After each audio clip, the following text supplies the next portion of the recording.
بسم اللہ الرحمن الرحیم۔ السلام علیکم ورحمۃ اللہ وبرکاتہ۔ آج مجھ سمیت ہر ایک کو یہ جائزہ لینا چاہیے، اپنا محاسبہ کرنا چاہیے کہ جب سے ہم لاک ڈاؤن میں بند ہیں ہماری خود کی کتنی نمازیں چھوٹی ہیں لاک ڈاؤن میں، یہ ہمیں سوچنا چاہیے۔ اسی کے ساتھ ساتھ میں رمضان المبارک شروع ہو چکے ہیں، اس میں ہماری کتنی نمازیں چھوٹی ہیں، پانچوں وقت میں سے کتنی نمازیں ہماری اس میں سے چھوٹ چکی ہیں۔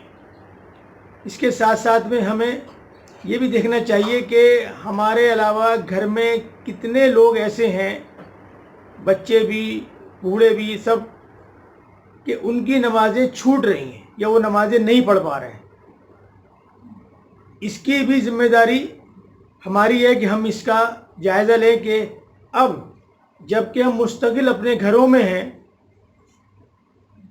اور نہ باہر جانا ہے، نہ کہیں باہر آنا ہے، نہ کسی کے یہاں جانا ہے، نہ کوئی ہمارے یہاں آنا ہے، اس کے باوجود ہم اپنے گھر میں رہ کے کتنی نمازیں چھوڑ رہے ہیں لاک ڈاؤن میں یا رمضان المبارک میں۔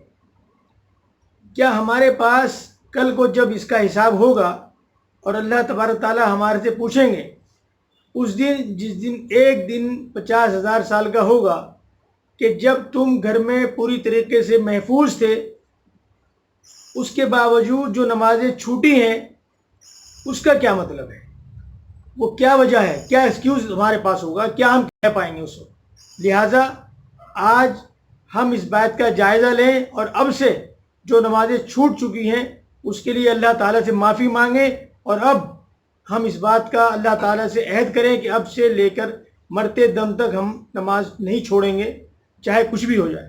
تو یہ تو ہمیں اس میں فیصلہ کرنا پڑے گا، تبھی ہم اس میں اس رمضان کو کارآمد بنا سکتے ہیں اور اس لاک ڈاؤن کو کارآمد بنا سکتے ہیں۔ تو آپ سب سے میری درخواست ہے، کہنے والا اس میں سب سے پہلے شامل ہے، کہ وہ اس بات کا فیصلہ کرے کہ ہماری کتنی نمازیں اب تک چھوٹی ہیں اور وہ کیوں چھوٹی ہیں۔ اتنا سب کچھ اندر رہنے کے بعد بھی اگر ہم نمازیں چھوڑ رہے ہیں تو پھر اس کا جواب ہمارے پاس کیا ہوگا۔ براہ کرم اس ویڈیو کو دوسروں تک شیئر کریں تاکہ یہ باتیں وہاں تک بھی پہنچ جائیں اور وہ بھی شاید اس پر عمل کر لیں۔ لائک بھی کریں اور سبسکرائب بھی کریں۔ اللہ تعالیٰ آپ کو جزائے خیر عطا فرمائے۔ السلام علیکم رحمۃ اللہ وبرکاتہ۔